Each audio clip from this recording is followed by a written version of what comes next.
Just the computer. It's fine. Hello and welcome to the Heresy Lodge. I'm your host, Dylan Cooper, the constant co-host over here. Gavin Franklin. And guys, we are doing our New Year's special, a year in review of the Heresy Lodge. In person, too. In person. Gavin made the long trip. It wasn't for you. Well, this is bullshit. You made me so happy when you said, "Hey, babe, I'm coming." I said, "Okay." 3 o'clock in the afternoon. Well, we don't have any work. I said, "What's that?" Exactly. No one at work is listening. What are these? I have been working so hard. Oh, it's been exhausting. Man, I started at 3 a.m. just so I could have ample work done. Yeah. Yeah, I understand. I worked on the drive up. What are we drinking? What are we drinking? Well, today, for Christmas, I got a plethora of meads. Oh, shit. We also have to do our giveaway. Just remember that. We'll do that here today. Yes. Wow, there's a lot going on, guys. Yes. You start filling, I'll get the generator going. Sounds good. So we have a mead from Hive & Barrel Meadery. It's in Kentucky. I actually don't know what town of Kentucky is in. It's between Kentucky or Lexington and Cincinnati. So probably closer to Cincinnati than anything else. But we are doing a giveaway today. We will be doing giveaways in the future. And the way that you always can become a part of those, this time we made a post in the Discord and we've been announcing it. But the way to get in contact with us is we do have our Twitter account at Heresy Lodge. Our Discord is linked there. We have Tim Stable as well if you want to like get a beer or something, or if you ever want to suggest something that we want to drink, absolutely we would do that. We also have email at theheresylodge@gmail.com. Already mentioned the Discord. And we also have merch. It's also in the Twitter. I'm wearing the Heresy Lodge sweatshirt now. Yeah, I will put that in the show notes. Yeah. Dylan's typing away at the I actually commented on the giveaway, so hopefully he skips me. Oh, don't worry, I will.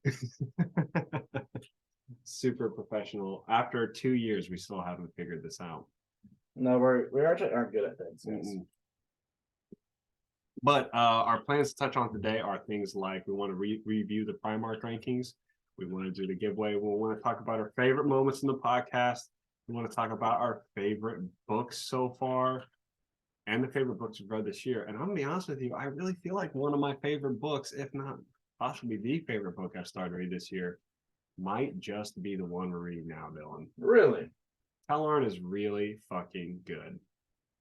I think they got like a bunch of tank battles going on, and I thought I would hate it because it's just a bunch of explosions and driving around. But in reality, it's done really well. John French kills it. Do we figure it out? I'm ready. All right, if you are. I was filling the shit out of that. I'm over here sweating. All right, I'm gonna start the spin for our giveaway winner. This year's is, man, I cannot wait to butcher this name. Superfluous. There's a bear. It's a bear. Dylan doesn't know how to spell superfluous. Shut up. That's not how you say it. There's no way. This is you don't know words. All right, well. I wrote your papers. I wrote your code. I guess one. What is fair? Yeah, you know. You got to make up stupid variable names like test and test 1. Test 3. Sometimes I spell out the number. So Superfluous Bear, we will be reaching out to you and on Discord. Yes. Or however, yeah, because they are on Discord, so that would be pretty easy to do. Congratulations. Yeah. Thanks for listening. I can't believe I didn't win this one. Yeah, what a shocker that I didn't put you in there. So I do have to say, I do feel like I have one recently, and the Christmas gifts that I got this year were fucking awesome. Yeah? You ready to hear this? I'm ready. I have completed my collection of the Horus Heresy. Holy shit. So honestly, I think if I sold it as a whole, I could get like $5,000 out of it. I mean, probably just because it's hard as shit to get. Yeah. I think 5,000 is a lot. Maybe 3,000. Man, there's people out there that'll buy. A full collection of the same size. I'm not talking varied sizes, the exact same size, the smaller versions of them. Yeah. And I mean, you're not hard on your books either. No, exactly. I bought one. There's one book I have that's a little torn, a little beat up. It's actually Fear to Tread. It's because I bought it used. Oh, it was hard as shit to find. Yeah, I'll tell you what, that dude was reading that book, blowing up worlds, holding on to the yeah, it was a little messed up. But not only that, I also got 2 more Primark novels, actually 4 more Primark novel books, and your gift of one of the Siege of Terra novels. So I'm getting close to having every Horus Heresy book out there. So yeah. So we have already done our Christmas together. Gavin got Warhawk. He got the Horus Heresy bookmark. Since I already had one, he was a little jelly. Yeah, I did not know that was a thing. So what the hell's a bookmark? Yeah, I was just memorizing the number I was on. 174. Okay, I can remember that. It's one less than 175. As you open the, I read that. I definitely read this page. Strange. Yeah, that's not all I got though. Tell you what, I got 2 Christmas box bundles. Oh yeah. Yeah, I got the Death Guard one and the Imperial Knights one, the lucrative Imperial Knights bundle. Knights one was hard to get. Yeah, apparently it was ridiculously hard to get. There, all the stores. If you bought through a store, you were kind of fucked. Yeah, because all the stores got their orders canceled. But that's fine. They bought it through the website, through Games Workshop. So I think those were like, okay, we got to fulfill those. So I'm ready. New year, new army. Yep. Death Guard's I already painted. I'm almost done with about 30 Poxwalkers right now. Nice. So we're moving in. Yeah, I started World Eaters. All I have so far is Karn. I mean, a lot of it's not coming out till later. I'm going to get a couple Rhinos. I'm probably gonna grab a Master of Execution while I'm waiting. Did you see the dude on the? What's the guy on the? What are the animals that corn things ride? Oh, the Juggernaut. Yeah, yeah. Did you see that dude? Yeah, he's gonna be in the box. Yeah. Apparently, he can do some crazy shit. So there's 2. There's Lord Invocadus, who's gonna be named character. Yeah, he's a badass though. Oh yeah. He's the one that ignores the invul and saves. Has 2-inch aura. Has the 3 core movement up as well. Like you bring Karn. You have the 2. I'm not bringing Karn. Karn kind of sucks. Fucking bring Karn anyway. I'll bring Armin. We should do like 1,000. Yeah, we should do like we do a thematic Primark showdown because I'll have. Cool. If you get Angron, I'm getting Mortarion and Magnus down. We should do like a filmed Primark showdown. That'd be cool. That would be fun. Somebody can bring Gilliman, but he doesn't really count. It's kind of garbo. Yeah. But yeah, that was a good haul in. I feel super ready to paint. I have a bunch of shit left to paint now. I almost had it completely done. It's kind of nice though, because like I haven't had anything for like a little bit. I'm like, man, I kind of want to like paint something, but I also was like, well, let's get through Christmas first, and then like I'll order a couple things for sure. That and my army is mostly new, so yeah, dude, I'm so excited to play against the super broken, probably incredibly broken World Eaters. We'll see what happens, dude. If it's pretty nuts, Invocadus with his movement, the pregame movement, and the extra aura, I could have him and 2 8-bound units in your deployment zone like turn 1. Fucking bring it. I'm just gonna put a bunch of shitty fire warriors right at the front. You can kill them. You're staring down a bunch of barrels. That's the plan. Every time somebody can do like a turn 1 charge, I'm like, okay, so I'm gonna put a wall of Kroot. All you do is consolidate in. So I have like 2 lines. I have the front line called the deadline. People die, and then everyone comes charging in. I'm like, this is great, and then they just die. But that's the beta strike of the Tau. But I'm sitting here bragging. I'm really not. It's not that good. I've definitely lost a lot of games. It should be interesting because the Exalted 8-bound also have a turn 1 deep strike, so I could have like 4 units like in your face turn 1. It's like, all right, I love it. They have no fallback stuff too. Oh, I like that. So I could just fuck your asshole. Be like, well, yeah, you could really fuck my asshole. Well, it's a fun game. Oh man, that was great. And like everything that dies benefits the World Eaters too because they're blood tide points. Yeah, that's good. This is some crazy stuff. It'll be fun. Can't wait to kick your ass. Oh, I'm sure that I'm gonna suck big with them. Can't wait to show up to an RTT and go on 3. Yeah.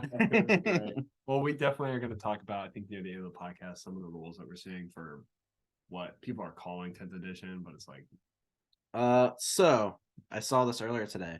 I guess in the UK there's like this like stamp program where like different things that give you stamps or whatever for like the games.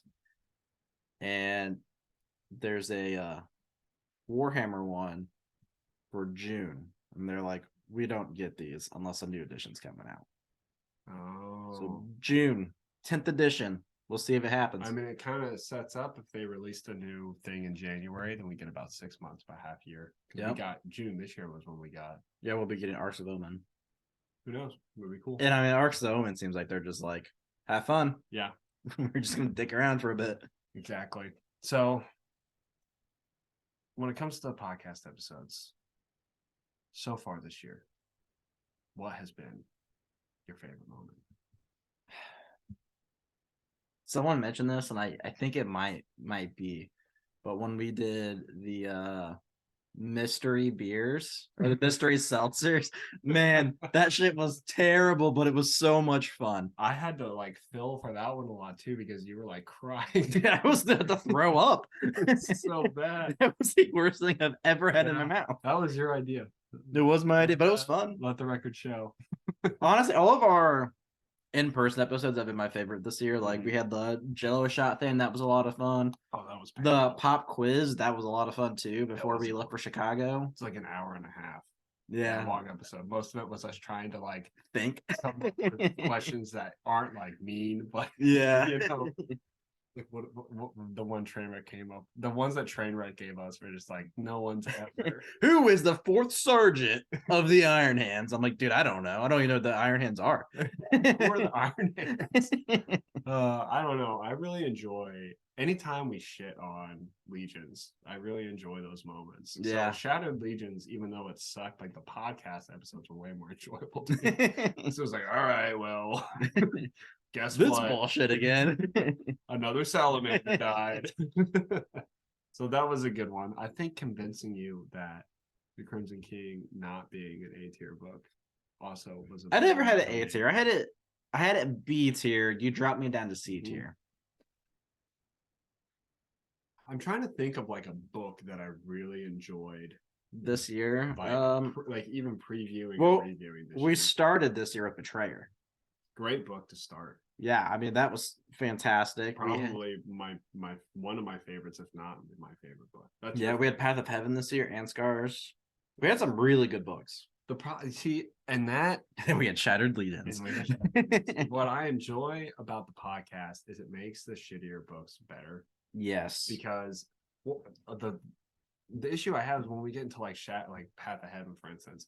I really don't think that our episode on Path to Heaven was as good as our episode of Shattered Legions because there was just so much going on and a lot of us just talking about what happened. Yeah, and it's hard when there's like so many things happening. Exactly. We miss shit, obviously. And I mean, we only give ourselves an hour. But hell, when we first started this podcast, we were thinking like 30-minute episodes. Yeah, impossible. That never happened. We've really tried to think about the concept of what we do, like the preview review, because we do absolutely see like our numbers drop a lot because we released 2 episodes on the same book. But the fact of the matter is, like, well, without doing that, we wouldn't have any time to read. Yeah, I think one thing I'd like to do better on is in our previews, do a better focus on what you really should know going into. Because a lot of times we just get on the characters, which is also important. But I think like knowing like, okay, like we haven't seen this Legion in fucking 20 books. Like when we did that with Crimson King, we're like, look, we haven't seen 1,000 Suns in forever. Yeah. Let's give you a reminder of like what happened in 1,000 Suns. All the bullshit short stories. Skipped, yeah, for sure. Yeah, I think by the end of this, we're gonna be. I would really argue that very few people out there have actually read every single book of the Horus Heresy. I mean, when you get to like the anthologies and stuff, like it's hard. The anthologies is a big piece, right? So like I'm not trying to brag at all. What I'm trying to say is like, yeah, we're super illiterate. We literally have no fun things to do. We read books. That's our hobby. Yeah, it's super awesome. My wife was showed me this random fucking video that she was watching on Facebook, and it was like, women, where do you find these men that just stick around and do everything? And like the person like next goes, you find the nerd. And I don't mean just like the guy that plays video games. I mean the guys they get really deep and do some fucking fantasy novels. And I was like, damn, that's me. It's kind of sad, I suppose. Yeah, I think like I was talking. I was on a bowling league this year. Fucking nerd. It's the most sporty thing I did. It's the bowling league, and there was a girl on the league, and the podcast came up or something, and she was like, "Oh, I do a podcast." I'm like, "Oh, really? Like what? Like what do you do it on?" And she's been doing it for. This is a real fucking thing. She's been doing it for 5 years about the Harry Potter books. Wow. How?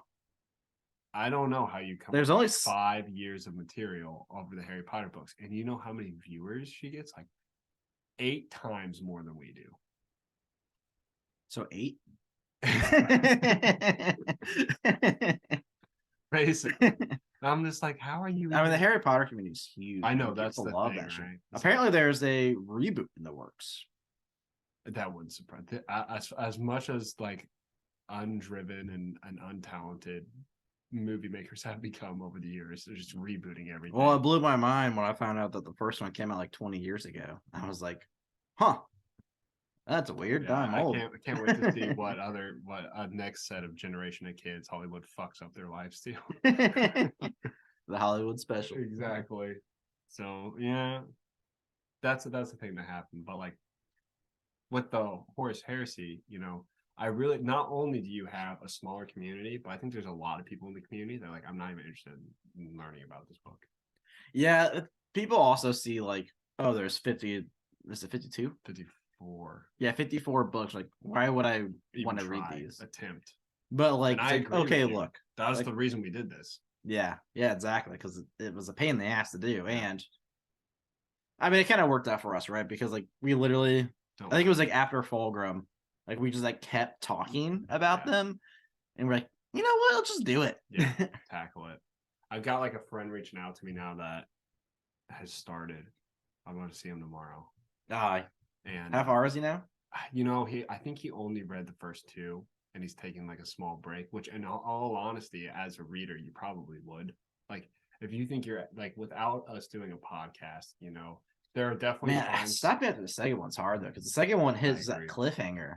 I agree. I don't know where he's at. I know for a fact that once I talk to him about it again, he's gonna like nerd the fuck out about it and go into it. Yeah, like I think I'd rather have a break after 3. Yeah. Once he's done with the third one, I had told him like we need to have a conversation because he's like, I don't think I can do 54 books. I'm like, you don't have to. Listen to the Heresy Lodge. He has been listening to our podcast about it. Like, he's probably like, man, I can't understand what you guys are saying. Yeah, the first few episodes are a little rough. But first like 40. Yeah, it took a little bit to get technically adept. Sometimes, and even then, I just got like a giant sugar cube like shoved in my mouth. A sugar cube? Oh no, this is the cork, maybe. Dumbass. The cork just like shut the back of my mouth. Wax in your mead. Maybe it kind of looks like it. Beeswax. I think it's interesting they use beeswax, which makes sense to me.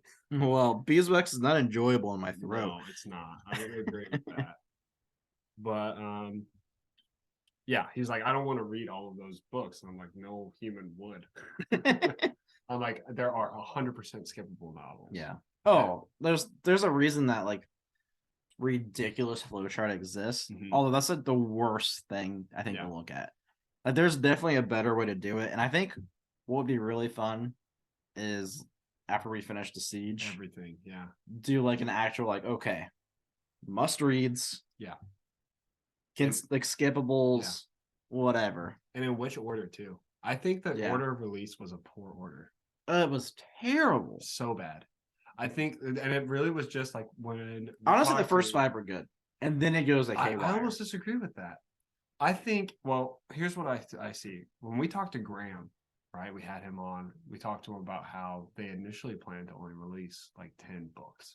Yeah. And I think the fact that it blew up so much, they were like, fuck, let's start writing. Well, so they're doing with the tabletop game right now too. Apparently, like Forge World is like changing their name to like Horus Heresy. Yeah, I mean, they're making it. Well, Forge World probably made more money off the Primarch models than they made in history, so it doesn't surprise me. But Swear to God, if I have to transfer over to a fucking Horse Heresy game, I'm not going to do it. Oh God, that's another thing. That's another thing I wanted to bring up. After this Yeah, I also want to go through other people's Okay. favorite episodes or moments. After this conversation, because there is a surprise. There's multiple surprises for you in this episode. Oh boy, that I have planned. Are you But gonna they're get also naked? for me. I'm already naked. Please turn off your videos. This sweatshirt is the only thing keeping this contained. Yeah, so yeah, there's 100% skippable stuff. We need to absolutely come up with a whole thing.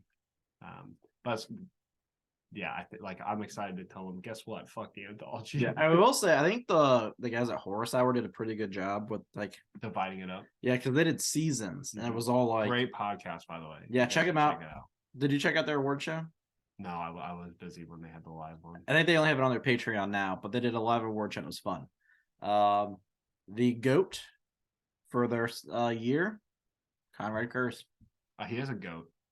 Him and It was between I'm pretty sure it was between him and Yasugi at the end, but Yasugi's like a weird goat. Yasugi's like Graham putting this dude on steroids kind of goat for no reason. It was Chris. Chris did that. Yasugi was great. I think Yasugi is great, but it's because Graham's like, and then he took 6 shots from a bolter and survived. I'm like, wouldn't that literally turn him into nothing? Like, no, you absorb the blow. It's just, yeah, he learned just absorb the blow. His horse gets stabbed by a knight. I simply absorbed the blow. That was a great moment. Yep. I loved, that was actually anytime, it's not a specific moment, but anytime a prequel or a sequel came up to Vengeful Spirit, it was like, God damn it. What is happening right now?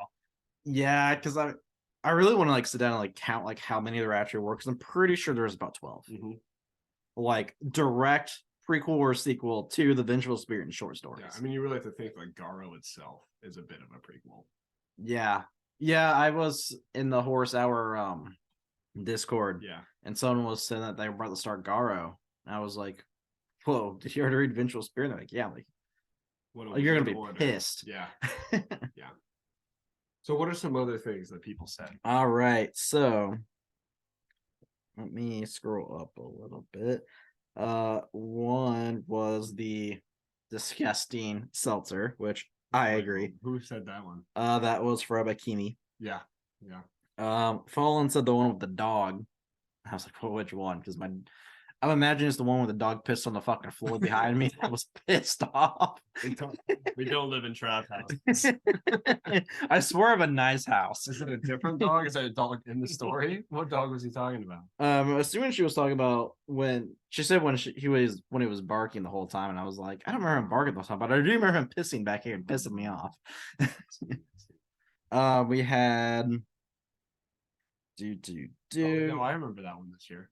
You had to get up several times. Yes. And I had to fill it in several times. It was a nightmare. Me, I was like, and I'm sure to the listeners, they're like, this is fucking hilarious. It's ridiculous. Daniel actually had 2. The first one was when Raptor and Trainwreck were on here. And Raptor just totally hit him, like interrupted him, freaking that was Kanye style. Like, I'm gonna stop you right here. The best thing too was like we were just talking to Trainwreck about how he spoils things for me all the time. And he's like, no, I don't do that, and then we start talking about the next book. He's like, oh, well, this is Raptor was like, let me stop you here. So good. That was probably actually my favorite moment this year too. That was a lot of fun. I definitely want to do more of those. Yeah.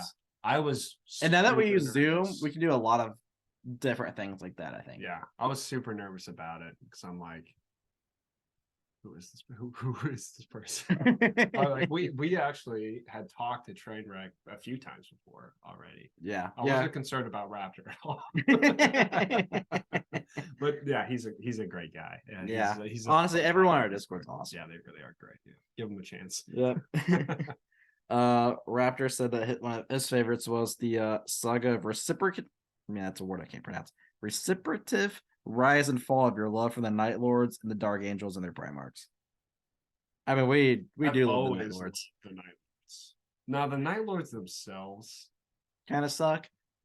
I mean, they're still cool. They're just they're so over the top. Yes, it's like we're gonna kill this place, but we're also gonna like skin them alive first. I'm like, that's gonna take so long. It's about sending a message. Don't you have shit to do? Jesus Christ. The mech said collectively all the times you guys getting fed up with the word bears and constantly either killing one another or dying. It's such a thing. It's not even our fault though, Mac. It's the writers. I really think that I really wish we could get more writers in here. We've tried a couple times. The rest of them, Graham's like open to like whatever. Yeah. Graham's great. The rest of them, I mean, when you write about Slaanesh, you gotta be open to whatever. The rest of them are lucrative, like they're so secretive all the time.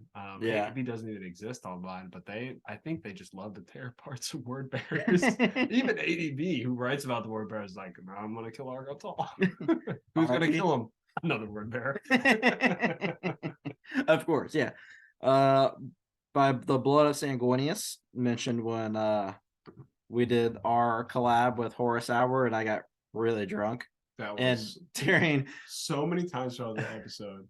What did you say? You kept saying that's disgusting. That's what he put. And I was like, Dylan, these are people's opinions. This is a bullshit opinion.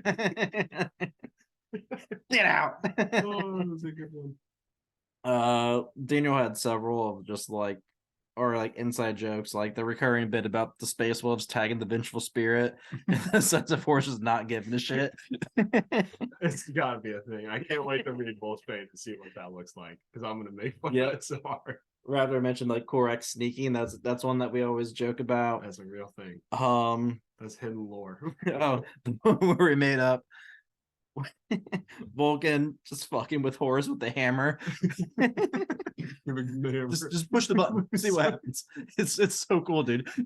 He hates both Gilliman and Horus because Gilliman sent him a crack like, what the fuck, dude? And then Daniel did one more, and it was more of just like a thing to me saying I talk a lot more in the episodes and do a lot more like of the hosting than I used to. Well, when you have to go type in a bunch of people's fucking names because we forgot to. That's the production off the charts here.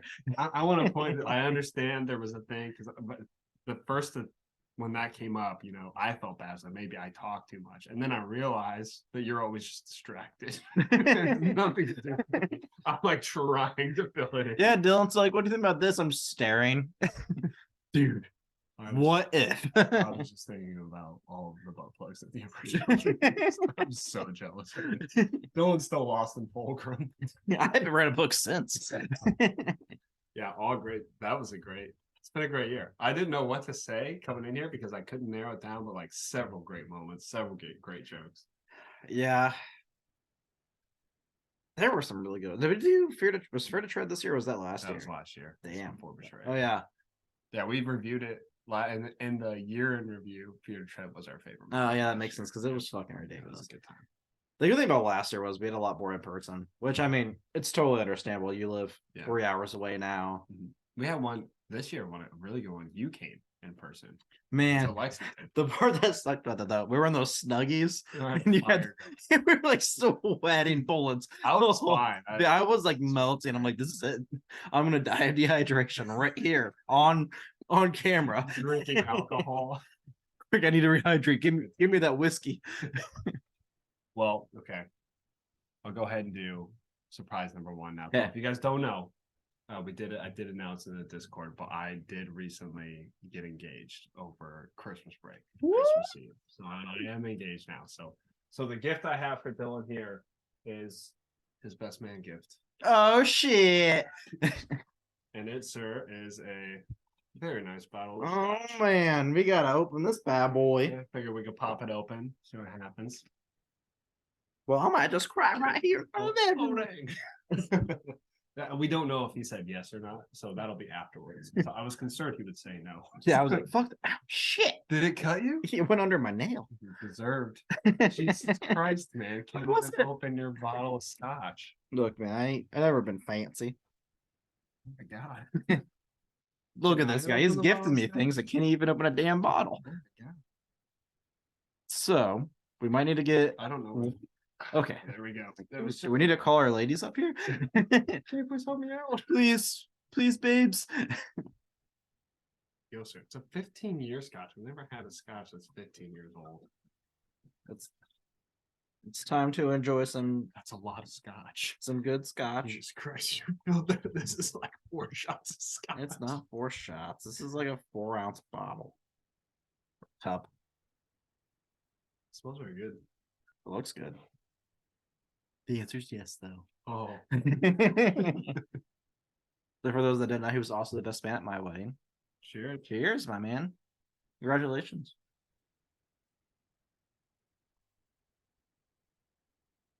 Is this the one that Brandon had when we went canoeing? It tastes like it. It's so smoky. So, fun story for you guys. About 3-4 years ago, Yeah. we went on a canoeing trip, and one of our friends had a flask of whiskey, and it was the super smoky deliciousness. And at one point, he flipped his kayak. It was in a oh, it was a flask. Yeah, it was a flask. Sorry. He flipped his kayak, and we lost the flask, and we couldn't find it. And I've never since tasted something like a scotch or anything that was like that smoky before.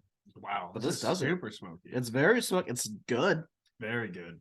Definitely not something I could drink a whole bottle of it one night. Yeah, I just went. I was asking around, found like a really good scotch, and I was like, all right, I don't know, like I didn't get a tasting of it or anything. So it's it. It's good. I got a few other people some different drinks, right? So I got like a different type of drink for each person. But yeah, it's gonna be I'm seeing all of them as well this weekend. Oh shit! Accidentally, except for my brother. So that one's honestly a surprise to me. Yeah. Well, Kitty has 8. Like, Jesus Christ! I'm really scraping the bottom of the barrel I here. don't even know 8 people. I'm reading books. It's gonna be like your half brother that you haven't talked to in like 3 years. Come up from Texas. What are you doing? So the second surprise, it's not really a surprise to you. It's more of a surprise for me because I hope it happens. But the other thing I got for Christmas was the Horse Heresy board game. I'm not talking like the miniature game. Yeah. I'm talking like the Siege of Terra board game. Okay. It's like this fucking big. It's 2-player. That sounds awesome. And I'd love to fucking do that. I'd love to stream that and like have us playing because like one side plays Horus, one side plays the Emperor. Oh, that sounds awesome. Yeah, it'd be pretty fucking cool. It's fucking massive. I have no idea how long it takes. If any of you guys have played the board game, let us know. But they don't make it anymore, so I had to find like a resale of the board game. So sounds cool though. I'm down. Very pumped. But a good time. Yeah. Lots of stuff revealed. Yeah, this is a good episode so far. Yeah, well, I give it a importance to the heresy. 10. Importance to the heresy. Very little. First on drumming though, probably like a 3. So one thing we got to do that we haven't done in a long time. So there's two things really I think we got to tackle, right? We have to tackle our favorite book and kind of go through our book rankings again because now ours are very different. Ours have changed a lot. Yeah, and like I feel like in like some episodes I'm like, oh, this is my number like 3, and but like in my head now I'm like, I don't know if that's actually my number 3. Yeah, like now that I've had like time to process. A moment to think about it. So I want to do the favorite book this year and our favorite like talk a little bit about our top 5 books rankings and our least favorite books. No, I'm gonna do the Primark rankings. We haven't done that forever. No, I actually was thinking about that too. Like we definitely need to hit those. And then I think we also need to hit them again before we start the siege. Yeah, so 2 more times before we go into the siege. And I think we get a lot of Primark fighting, so maybe we'll be able to see it at that point. But so what has been your favorite book this year? I'm tied between 2. Yeah. At this moment. I'm trying to decide like which one I want to put over the edge. Can I guess which 2? Yep, good. Betrayer and Path to Heaven. Yep, those are the 2. Very good. Both of them have a great death of a strong character. That's true. Very true. Honest, I think Path of Heaven actually gets the edge. The more I think about it, because like Betrayer, like I really didn't like the Titan scene because I thought it was just kind of annoying. Yeah, it was very over the top at points. Yeah, and it was like, oh, this fucking like horses took over a Titan. I was like, what? people riding horses, not actual horses. Like, I am now human. Yeah. So yeah, I think Path of Heaven is my favorite book this year, and I think in general so far. Pezzo was very good. Like the more I think about it, the better it gets. Yeah, It's like ages like fine wine. yeah, yeah. I'll let them reread it one day. Yeah, in the next like 20 years probably, because we have a lot to go through here. yeah. I think for me, it was definitely. I talked about this was Master of Mankind. Loved Master of Mankind. Master Mankind was good. I loved how ADB did the Emperor. I love how ambiguous it was.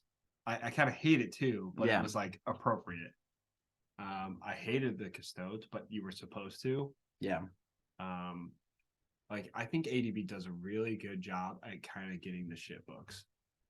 yeah, Like he's handed the Emperor, he's handed the Word Bearers, he's handed the Custodes, people that are both like terrible to write about, and he figures it out and writes it really well. yeah. The thing with Custodes too is I feel like we've had so many different ways that the Custodes are written. I think we did, and then all of a sudden, like only if you really think about, only one was a really good. First Heretic was a really good portrayal of the Custodes. Yeah, And if you look at the rest, they're like, oh, they're dick bags. yeah, they were just giant assholes. Terrible people. Yeah. So I don't know, like in Master of Mankind too. I mean, same author though. I guess that makes sense. Master of Mankind, yeah, ADB did write First Heretic. Yeah, they did. Yeah, because I mean, like Raw, like wasn't like in a hole. He was, definitely was. If we look at like, remember Raw? I mean, yeah, I guess with the Blood Angel through the crowd True, of people. yeah. That was like the point of that scene. Like that scene was a big deal to me because I was like, wow, way to like ADB like took a moment and said, okay, here are the Custodes. Here's the main character. They're trash. Yeah, I mean, I don't know. I think every Custode has also done like that towards like humans, but like, so like in First Heretic, like they only respected like Argal Tall. That was it. Really high ranking. Yeah. Not even high ranking. They don't give a fuck about your rank. Yeah. Like I think they would have liked the Blood Angel, but then until they realized he was a fucking cripple, and he was like, exactly. This is a waste of my time. So like the idea of like the Custodes, I think are very confused on what they're fighting for. Well, not confused. They think they're fighting for the Emperor, but they don't even know who the Emperor is. So Custodes, I think, like are ADB does a good job at writing them as a very lost group of people with a dedicated cause that they don't actually understand. Yeah. I love the Master Mankind. I love that we got insights into the Emperor. I love that we got Arkham Land. I thought he was an awesome character. I'm gonna put this down. My work Slack is going crazy. That was probably my favorite one. There were some other ones that were really good this year. Obviously, Betrayer, Path to Heaven was great. Path to Heaven's probably my second favorite this year. I think that's probably. I mean, there were some. I know you really liked Vulcan Lives. Vulcan Lives was before this, I think, before Betrayer, or maybe it was. I think it was after. Yeah, Vulcan Lives was very good. Deathfire, not so much. Vulcan Lives. They said Vulcan Lives more times in Deathfire than they did in Vulcan Lives. This is true. I'm trying to think of like what other like. I need to pull up our list of books from this year. So if I had to give my rankings right now, legitimately, honestly, my top 5 books, I really think number 1 for me is Master of Mankind. I think ADB does a great job. I think number 2, listen, I've been pushing out the Scars books a lot, but I think you're right. I think number 2 is Path to Heaven. I think Path to Heaven is phenomenal. It does so many good things. Yeah. Number 3, I'm going to give it to 1,000 Suns. They put 1,000 Suns was the book that put the Horus Heresy on the map. That was the book that won.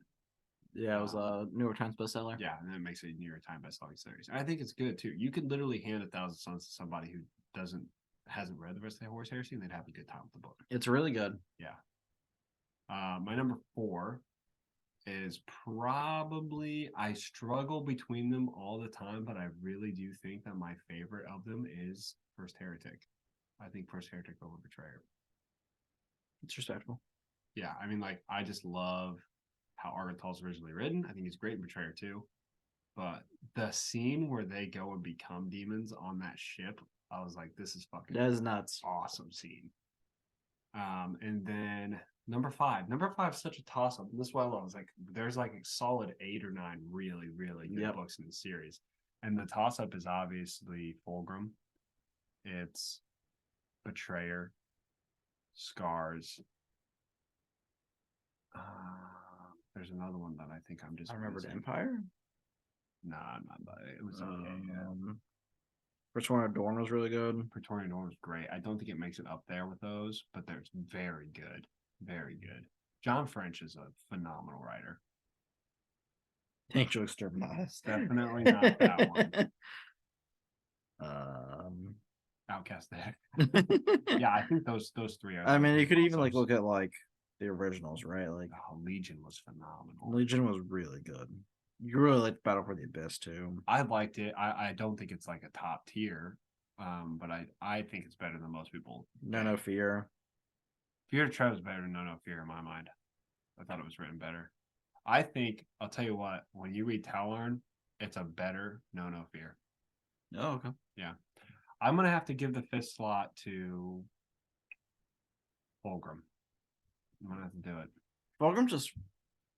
It sucks because like Fulgrim was so far away, so it's like hard to like remember like why we loved it so much. I just remember moments when I put the books down. You know, I remember. And like you're like literally like it's so overwhelming that you had to put it down. Like what the fuck? I had to process this. Even to this day, the biggest moment I've had was the concert scene. That was nuts. It was, and the fact that like Graham made me just like I can't. Yeah, I love it so much. I can't wait to see what happens next, but I literally can't. Yeah, I'm like overstimulated. Exactly, and that's what the whole point of it was, you know. Yeah, and I think we have good representation in these top 5. You have Graham twice, 1,000 Suns and Fulgrim, and I think the reason those are both there, they're tragedies. Yeah, and he writes tragedy really well. But then you have ADB, who personally I think is a better writer. I think ADB is the best writer of the Horse Heresy. I think John French is a sleeper. The problem is he only writes 2. Tallarn's technically an anthology. Yeah, but it's really good. Weirdly, Tallarn is only composed of 3 stories, and the first 2 only make up about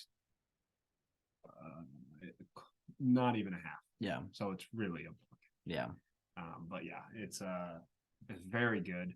He also writes Praetorian Adorn. He did it very well. Apparently his 40K stuff isn't that good though. Really? Yeah, I think it was Raptor that was telling me that like the Araman Omnibus is like not good. And like how they become like Rubik Marines and stuff is like we don't even get it here? Nope, it's 40K. That makes me so sad. Yep. Yep. Well, it is what it is. Mm-hmm. So if I did my top 5, let's see it. I do that Path of Heaven. Okay. Betrayer. That was my number 2.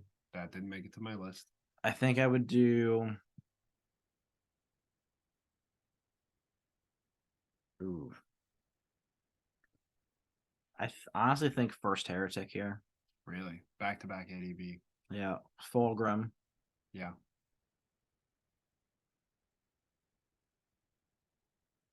I'm kind of tied between Scars and Thousand Suns, I think, for 5. I'm surprised. They're kind of the same story, right? I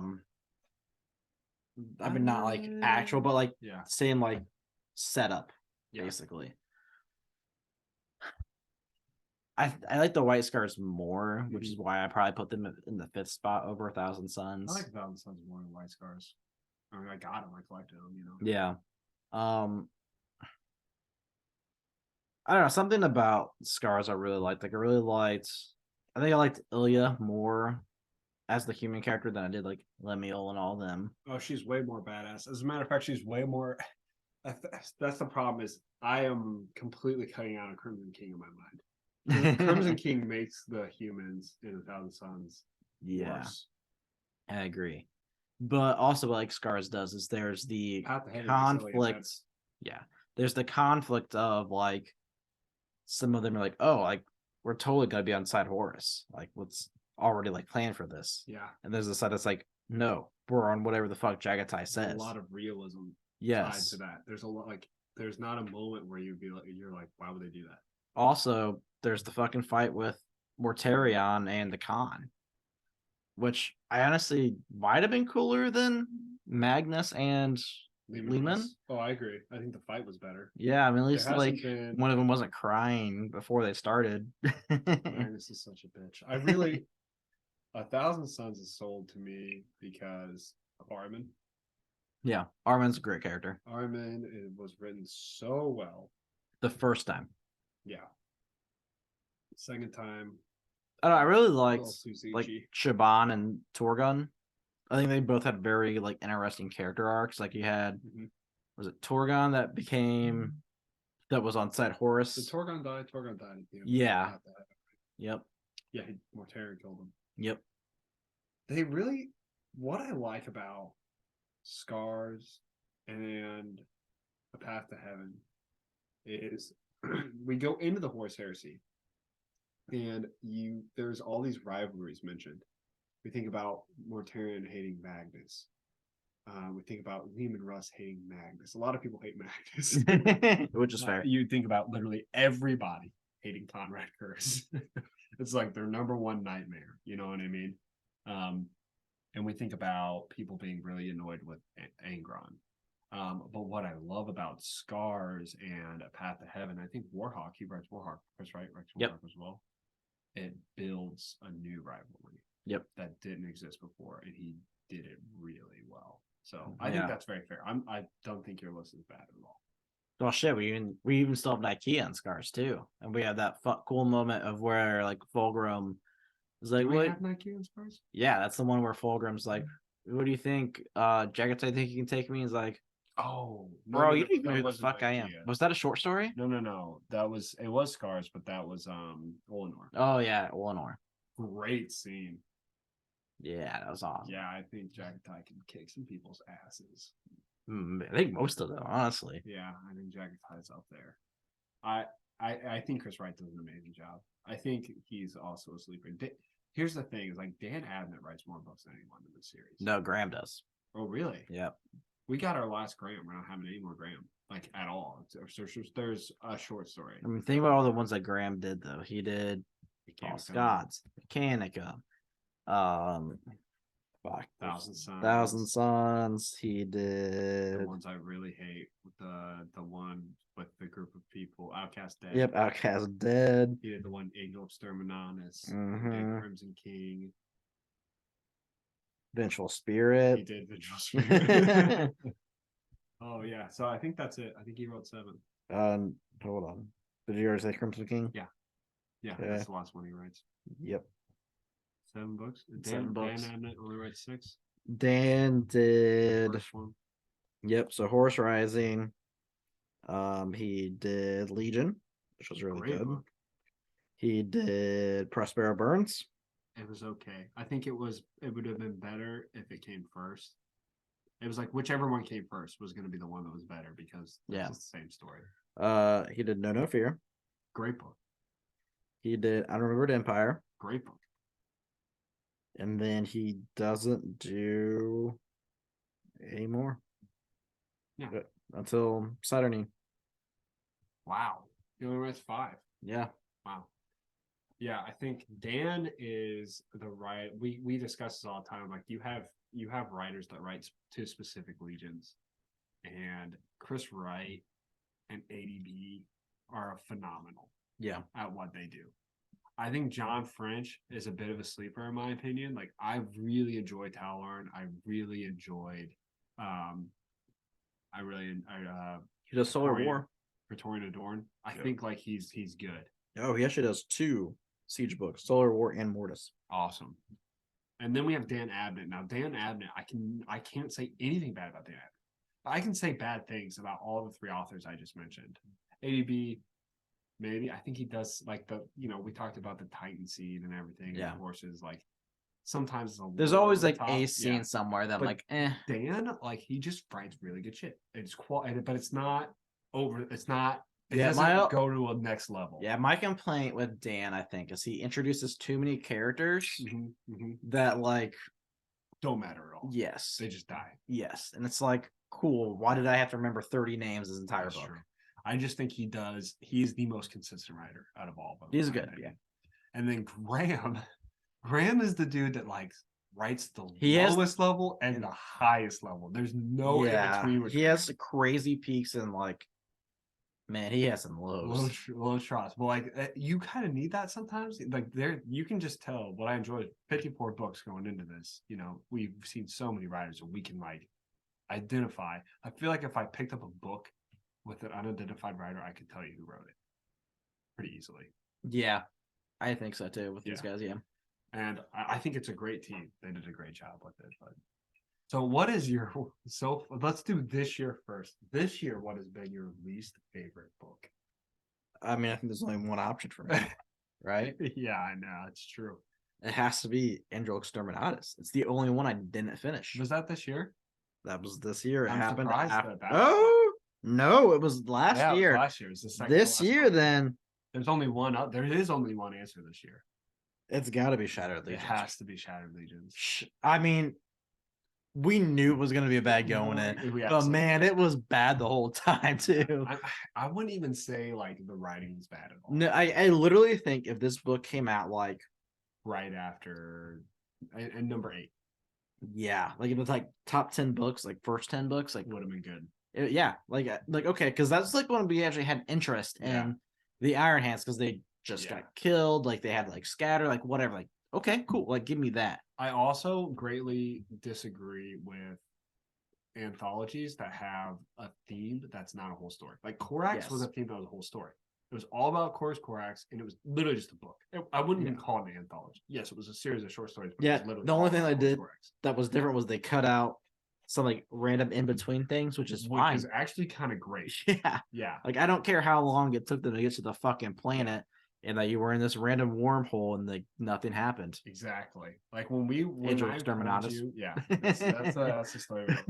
When I told you that Korax was a short story, like fuck. And then we read it, we're like, oh no, this was like really well good. done. Like it's almost like who wrote Korax? Let me guess on this. It's David Annandale. Nope. Oh, that's the dude.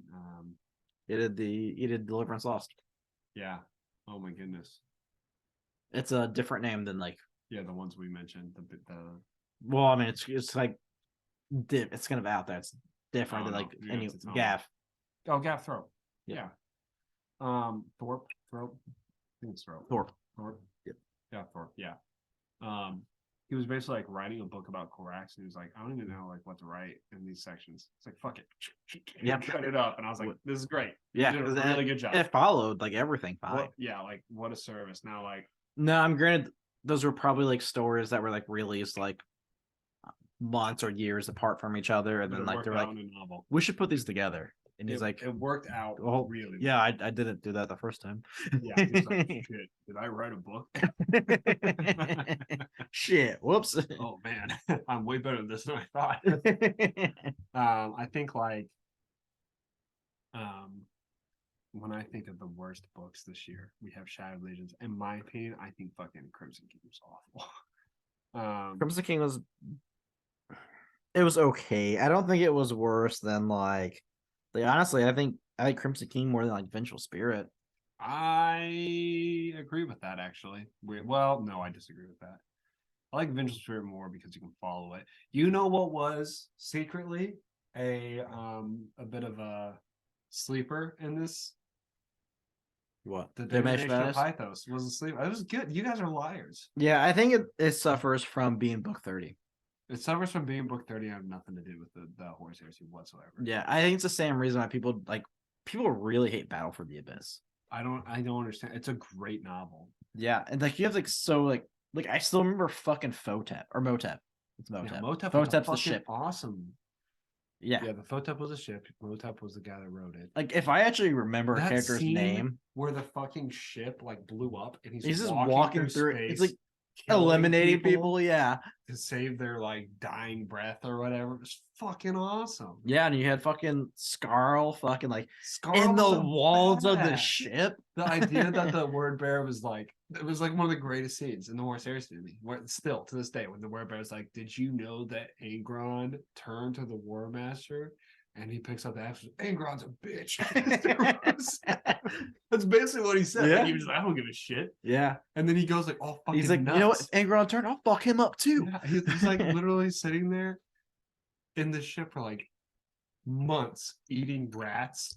Yeah. Crazy shit. Like the dude's nuts. Yeah, I don't understand the hate for that book It's at a all. good book. I think it's really good. Like the more I read it, what's great about it is like as you go through, like you just get it gets crazier and crazier, and you're just on the edge of your seat the whole time. They did a good job. Yeah, like I think that it just suffers from that. Yeah, because it doesn't do anything for the heresy. Deathfire was pretty bad. Deathfire was bad. Deathfire was pretty fucking bad. You didn't like Garo. I like Garo. Like Garo was okay. Like I don't have any qualms. We with both Garo. really liked Pharaohs. Pharaohs was very quality book, and so was Angels of Caliban. Yep, that was a good one. That was pretty quality. But, I feel like we actually had some like decent anthologies too, but not Market Cal. No, Market Cal was really bad too. Market Cal. That might be like bottom 5 for me. You know what? I'll be honest with you. I think Market Cal might actually be worse than Shattered Legions when you think about it. There's literally 2 things you don't want to hear about, and that's the Shattered Legions and Cal. And they wrote 2 shows where they hit Oh yeah.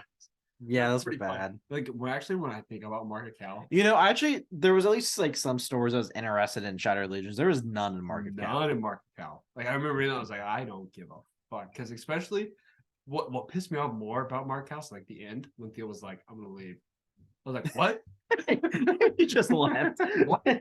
You're telling me that this is just a rock? You just leave anytime? Yeah, that was bad. And like the whole time I was like, yeah, we might have to pass the torch on to Market Cal. Yeah, I think so. Because that was really bad. Guys, Shadow Legends is not at least like I was interested in the one Iron Hands.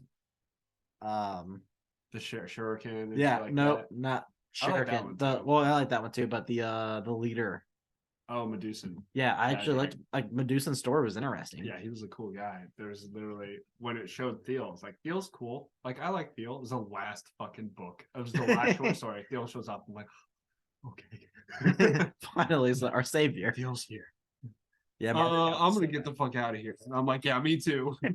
That's a good idea. Yeah, I'm closing this book. And then we never have to go to Calth again. They released like a Battle of Calth thing for they released a Battle of Calth battle box or something like that, or it was like I want to say it was a book that they released. Like, if you want to relive the Battle of Calth and Horus Heresy, this is what you do. I'm like, never, never gonna open that up.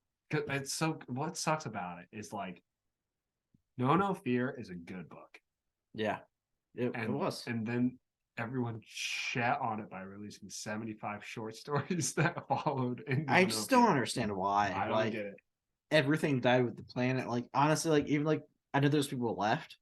I would rather not know their story and know what the greatest battle in space was. Yeah, what happened to that? Because I would rather have the greatest I'm battle looking in at space. the rest of the books, and I don't think we get that. No. I would rather the greatest battle. It was the greatest battle space ever. Come on, Dan. Did Graham write that line? It was indescribable. It's just so cool. I literally can't even describe it. All right. We have to be close to, if not over time already, but we still have Primarch rankings. Yeah, so Let's do it. Let's tackle it. Hold on, let me just do this. Let me do a screen share. I don't know how Zoom works. There's a screen share right there, the big green one. Yes, there is. Okay. Let me pick Screen the right 2. screen. All right. Let me this light. That's gonna blind us. All right. All right. To evaluate mine, I have Sanguinius as number 1. And you know what? I understand keeping that. And the reason why Sanguinius really hasn't done a lot. No, but he scared the shit out of Conrad. But that Kurz. scene with Conrad Kurz, the fact that he scared Conrad Kurz. Yeah, that's fucking shit. Nothing scares Conrad. No, he was like, wait, I don't die here. Like, I feel like any other Primarch could have killed Conrad or tried to kill Conrad. He would have been like, fine. Yeah. But as soon as Sanguinius flew up to him, he was like, fuck. That was a moment. I'll zoom this in for us. Great moment. So I'm gonna keep Sanguinius as my number 1. Okay. Why don't you go ahead and tackle your number? Honestly, I think I did the same thing. I think Sanguinius goes to number 1 Sanguinius moves to number 1 for you. I'm probably gonna put Kurz second. I can fucking see it. I really can. I mean, he fucked up every Primarch he's supposed to, except for Sanguinius. I mean, he had some tits and tats with the Lion, but at the end of the day, he kind of just won everything. So I agree with you. I think number 2 for me is going to have to be Kurz. Next, I might have to go Con 3. He The Khan? I think so. I think he might be a You sleeper think agent. the Khan could beat Lehman Russ? I think so because he's a psyker. The Khan? Yeah, Kind of. yeah. He is fast as fuck. Yeah. I don't know what Lehman has on him. We really haven't seen a lot. I mean, Lehman literally broke Magnus's fucking back. He did. Like and we're pretty sure he killed the other 2 Primarchs. Like it's kind of been True, but like but if I almost wonder like if they showed up to a battle, right, and it's just Magnus versus Lehman Russ. like who would actually win? There's no Sisters of Silence, full magic. Does Lehman beat him? I think so. Think so? I mean, I also think so, but Yeah. I think it's because we're Magnus not is talking the about bitch. We're talking about Jack. Very different. Yeah, Man, I think the Khan's more ruthless. Magnus is the character that like always talks that he's got like this crazy game, and I think for the first 20 books I believed him. Yeah, But now I'm like, you're such a bitch. I think Magnus. he like, has so much potential. Yeah, what I do respect about Graham's books about Magnus is like Magnus is arrogant, and I kind of buy into it. Yeah, I don't think Magnus is as good as I think he is anymore. yeah, I agree. But yeah, I think I'm Khan. I am going to go ahead and I'm gonna put Lehman Russ here. Okay. And I'll tell you why I'm gonna put Lehman Russ here. I love your Khan high pick. I think the Khan high pick is a good move. And the reason I'm gonna put Lehman Russ is because when fucking Khan showed up to Terra finally, he meets the thing of Lehman Russ, right? He meets the whole armada of Lehman Russ. And you got the scars like, what do we do? And he's Man, like, this is why I love the Khan so much. But it's kind of like the same thing. Like if you think about it, he's like, all right, send me over. I'm not even gonna bring a weapon. Yeah. And on one side, you're like, oh, that's really confident. But the other side, I think Khan's also thinking, I couldn't beat him anyway. So it doesn't matter if I bring a weapon. And so he goes in and like, I really think like the Khan was ballsy there, and I respect the Khan. But I think at the end of the day, the Khan recognized like his fate was in Lehman Russ's hands. And that's why I put Lehman Russ higher. I mean, also to the Khans, like credit that like Lehman Russ also has an entire fleet and probably a lot more people at the time. Sure, because he didn't really do anything. I mean, he fought the Alpha Legion, which is like a yeah. Plus, I mean, technically, you could probably call for all the Imperial Forces like, no, this guy's a traitor. That's true. And the Imperial Forces like, God damn it. That's true. I'm trying to build a wall here. Yeah. So I think next though I would put Lehman. And next I would put the Khan. Fair. I wish this was in fucking alphabetical order, but it's not because I'm an idiot. Can I go next or am I gonna go next? So I'm looking at mine. I have a Khan next, so I'm missing somebody. I think I'm missing Magnus. Yeah, and you're also missing Magnus. Yep. Are you putting Magnus here? Dude, I don't know. Magnus has really dropped in my mind. I'm looking at the rest of the guys over here, and I'm like, has he dropped that low? Like, is Magnus below Vulcan? We haven't seen a lot of Vulcan. True. Vulcan's hype for us right now. He is. He's strong. I mean, he regenerates. He beat the shit out of Curse. He did beat. It's not. He's actually it's the more only than a hammer. Primarch. Or it's also a hammer. He's actually the only Primarch that like uncontestedly beat the shit out of Curse. Yeah. That's impressive. Sorcerer. That was one of the greatest. That was the most WWE line ever. Like for you got that one line like that's a movie. Nick Kyle. That's what Henry Cavill's gonna do. Nick Kyle was like watching WWE. He was like, I got a great idea. It's also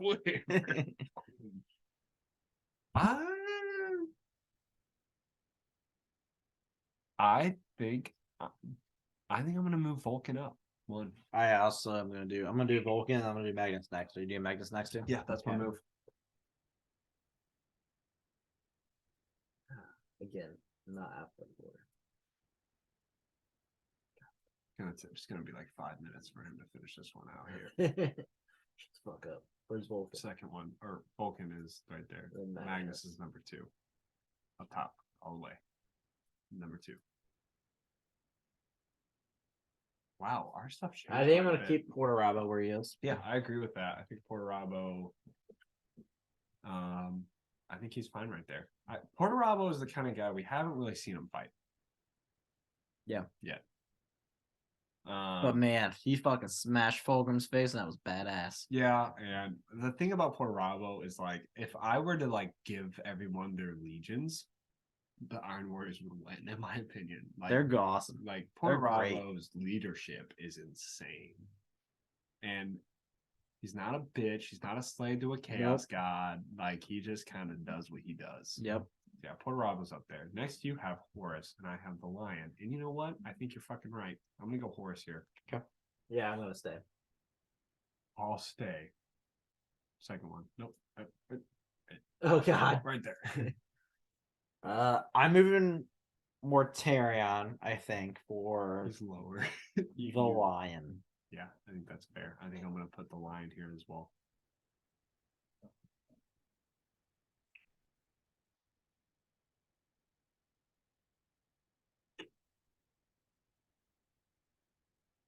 I'm gonna keep Angron. I think Angron's next. Angron, I don't think anyone below this can actually beat Angron just out of sheer whatever. You know, what's interesting is like Vulcan Yeah. at one point did look at Angron. He's like, well, that's how I die. But I leave actually- Angron here. Next, I'm going Korax, though. I'm gonna go ahead and put the Lion next instead of Horus. Okay. Korax, huh? Yeah, I mean, He did a lot in his book. The Lion. So next for me, instead of Dorn, I would put Korax. and I'm actually gonna go Dorn. I think that's fair.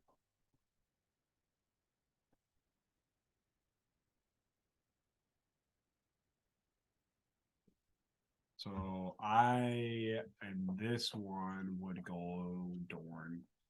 Okay. Dorn is next for me. I think I leave. Fulgrim there. Yeah, I honestly might leave everything I have left. You're missing one. Who am I? Yeah, Dorn twice. Uh, You're missing Mortarion. Okay. Yeah, I could put Mortarion under Fulgrim, I think. Yeah. I think I'm missing one as well. I think I'm also missing Mortarion. I have the Lion. Yeah, Lion twice. Maybe. Ooh, let's switch. So where I have Korax now, put him one up and Mortarion right underneath him. Korax here, and then who? Korax Mortarion. here. Korax. And then Lion. Yeah, or Or- no, Mortarion. Yeah, Mortarion. Sorry.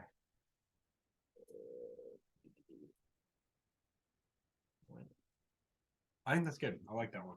So if you guys are listening, Do you still Dylan's- have Gilman over Alpharius? yeah, I mean, I Okay. think Alpharius could be beat by anyone but Lorgar. Lorgar is Hey, now man. a warrior priest. Lorgar beat a bloodthirster. Does Alpharius kill Dorn if it wasn't for the guy jumping in front of his spear? No, I agree. I think Dorn just absorbs the blow.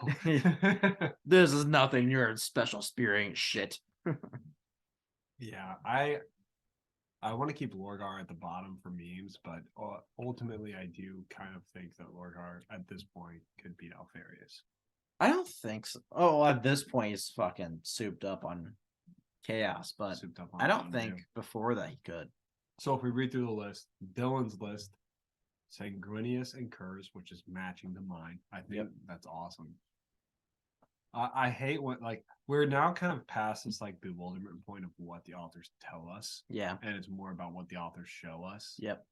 So Sanguinius Kurz, Your third one is the Khan, and mine is Lehman Russ. So ours is switch. So your third and fourth is Khan, Lehman Russ. Mine's Lehman Russ, Khan. Our fifth is Vulcan. So we have our sixth is Magnus, and our seventh is Portorado, ninth is Horus, 10th is the Lion, 11th is Angron, 12th is Korax. We only have one mismatch in the top 12. That's crazy, honestly. Yeah. Then we get to the mixed matches here. On 13, you think Dorn is stronger. I think my next one's Mortarion. Then you have Fulgrim. Then I have Dorn. Then you have Mortarion. I have Fulgrim. So we have those three kind of mixed up a little bit. And then more or less the bottom's the same. We have Manus. You have Alfarius. I have Gilliman. Then you have Gilliman. I have Alfarius. And then the bottom bitch Primarch, as always, is Lorgar. And it was the same with Sing, Varela, and our Discord channel. Only Graham put Lorgar as second to last. Yeah, no respect to Manus. I mean, honestly, Which is crazy. Manus Manus. Manus would have killed Lorgar. Fulgrim if he didn't stutter. Yeah, I think Manus. I think this is what we always talk about with like Fulgrim and Manus. It's like that's the decision point, Yeah, right? That is the Primarch better or worse than Fulgrim and Manus? And because I think Interestingly- Varela actually had him switched. One of them had him switched. yeah, you had Manus over Yeah. Fulgrim. What I think is really interesting is like most of the Primarchs are better than Fulgrim and Manus on our list. Yeah. Like they're not even that good in our mind. I think the Khan could beat the shit out of Fulgrim and Manus. I agree. Like, especially as Fulgrim fell so quickly. Yeah. That like maybe he's actually better, but it's hard to really judge that because our whole thing is like this is without chaos. Yeah, and even like Because with chaos, Lorgar will probably go up like 1. Lorgar would go up one. Yeah, like that's what I'm saying. Like, could Lorgar beat Alfarius? Well, Alfarius is dead. So Because Angron, or I don't know, because it's weird, right? Because they at one point Gilliman fought fucking Lorgar and Angron. I truly believe, and this is just all honesty, I do not think that chaos powers actually add to their strength. Everyone, Horus though, maybe. Horus might be the only exception, but in reality, because Horus starts skyrocketing to the top at that point, but he fights Sanguinius. Yeah. What happens? We don't know. We don't know. What we do. Well, we do, but we also don't. Like, Sure, it could there's change. a lot of like speculation about that part of the story. True. changing. So That'd be Horus is the nuts. only one, but like, do I really think Angron gets stronger? Do I think the Lion can't beat Demon Angron? I don't. Demon Angron doesn't. He revives though. Well, in your codex, yes, he does. Well, also, and apparently the siege. Yeah, I mean, I can see that happening, but like, I think when we get later, there's one more piece of story that we get in the Horus Heresy that I think you'll start to agree with me when it comes to like the Demon Primarchs are not actually. Yeah, I mean, I could see it because as like stooped as like I don't think like Demon Magnus is like some badass. I don't even know if we have Demon Magnus yet. That's actually fair. Like, I don't even. I mean, he's not that great on tabletop. Yeah, yeah. I don't think Demon Magnus is that insane. I don't think Demon Mortarion's that insane. I don't think that Demon Angron is that insane. I think there are non-demon Primarchs that fight the demon Primarchs and like they win every time. Yeah. So we'll see how that works there. We are like super over time, I'm sure. We have to be. Was there anything else in your bag? No, that was it. Cool. You want more, Scott? What do you want from me? No, I was just making sure. So yeah, I think that's our year in review.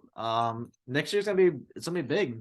Yeah, we keep pushing off talking about 10th edition because I think it's all hearsay at this point. Yeah, We got a lot of leaks about the next tabletop thing. Yeah. And I'm just like, man, maybe not. Yeah, Who maybe. knows?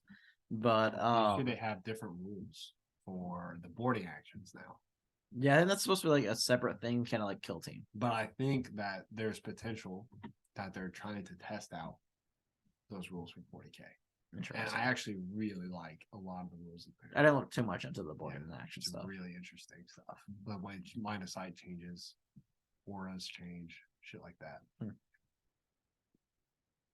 We'll see. This will be a 6-month period of like just crazy shit with Arcs of Omen. I'm excited for it. I think it's gonna be fun. Me too. I really wish they would just release World Eaters already so I could get an army built that I wish we actually could want to play. more games. Yeah. That'd be great. Could you play more? Could I play more? I haven't played a lot recently. Jesus Christ. Also, like with the Arcs of Omen stuff, like Grey Knights honestly sound even less fun because Yeah. I'm going to go back to Dread Knights Yeah. because Armor Contempt's going away. Yeah.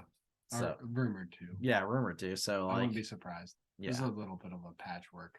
yeah. I mean, I could technically carry 2 Grandmaster Dread Yeah. Knights now. It's like There's like cool. a new rule, supposedly that like Space Marines, all Space Marines, including Grey Knights, can like leave objectives, and they still have them as long as they yeah. own Stick. them. I don't know if that's going to go for Grey Knights though. But I think it might, but it's still pointless because you typically take Purifying Ritual, so you need to be on the objective to cast it. So it's like, what is the even? Yeah, Gotta have somebody there. and I mean, if they do all like weapons are free, the only difference is I think you might see purgation squads, so you can have side weapons. but you have to pay more for them anyway. Not if they're free. Well, model wise, their models cost more. And Yeah, it takes up a slot, which is less important. yeah, it's now. heavy support because I mean you're gonna be taking Dread Knight. If the weapons on the Dread Knights are free though, that's an The extra Dread Knights 40 are going to be points really good. an extra. Because Armor Contempt screwed the Dread Knights. If that goes away, you're going to be rocking 3 again, which you have. No, I haven't. I've only been rocking. Well, You have RTT only 4. rocked 1. But you have I have 4. Yeah, you can do whatever the fuck you want with them. Yeah. It should be fun, but yeah, the I don't Grey know. Knights are such a boring fucking list. I think they need to really fix that shit. Yeah, and I mean what sucks too is like, Interceptions are the funnest part about that. 14. and even then they aren't that great because they have 1 fucking spell. You and can their spell move and sucks. you can't charge after that. Yeah. And you just hope they live, and most of the time they don't. Yeah. I mean at least like halberds are better now, I guess, but at the same time, whatever. Should be good. Yeah, the towel is just something I put up all my armies like on a display block. And I'm looking at like I just want to play Thousand Suns so bad. Yeah, I'm really excited for World Eaters, I think. Yeah. I mean, it's kind of silly, right? Because I really am only going to be like playing like 2 phases of the game instead of every phase of the game, but that honestly sounds more That enjoyable sounds to me. better. It is like because Like faster it's games, faster for you. and I I mean, would start bringing chess clocks. their in. attacks are nuts. Oh, I know. Like at For I could be World rolling like Eaters, 80 fucking dice. for the World Eaters, it's one of those things that it's more like a Boolean thing where it's Yeah. like, do you get into combat? Yes, they die. Yep, Like, that's pretty kind of much. the It's concept. like, do you want me to roll the 60 dice because I'm hitting on 2s and I'm winning on 3s? Exactly. So like you could almost play a game without rolling dice, other than some charges. You could get in and be like, listen, here's the math on this. And then be like, yeah, well, fuck. You can Yeah, kill this him. guy also ignores invuln saves and he has 10 attacks. You do you, can- do you want me to roll? Yeah, you can kill my Zangors. That's what I'm saying. It's like I think World Eaters are gonna be really quick Yeah. army. I mean really fun. Yeah. I can see a list where you take Angron, but if he has to be the warlord, Oh, you're good. I think everyone's gonna be the shit. The problem is though, do you take Angron over Invocatus if he can't be the warlord? Because If Invocatus you're gives you the free game restricted, movement.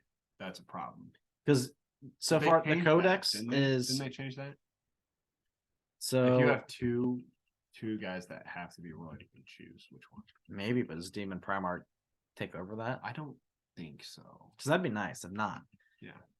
Because I mean, I could give less shits about canceling OBSEC over having Dude, Angron's gonna be good. a pregame movement. Angron's gonna be really good. I think so too. It's but The also fact that he can Deep Strike revive is free now. himself- Yeah, Deep Strike is free, which is good. Because I mean, I don't think you can put him on the Oh, field you turn mean 1. strategic reserve. Yeah.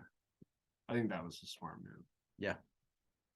I hope we see the changes with aircraft to be true. I think aircrafts are like I'm a Tau player. I hate the Sunshark bomber. I fucking hate them. First off, it's like impossible to find one. It's like Games Workshop was like, we're gonna buff this one model and then not make it anymore.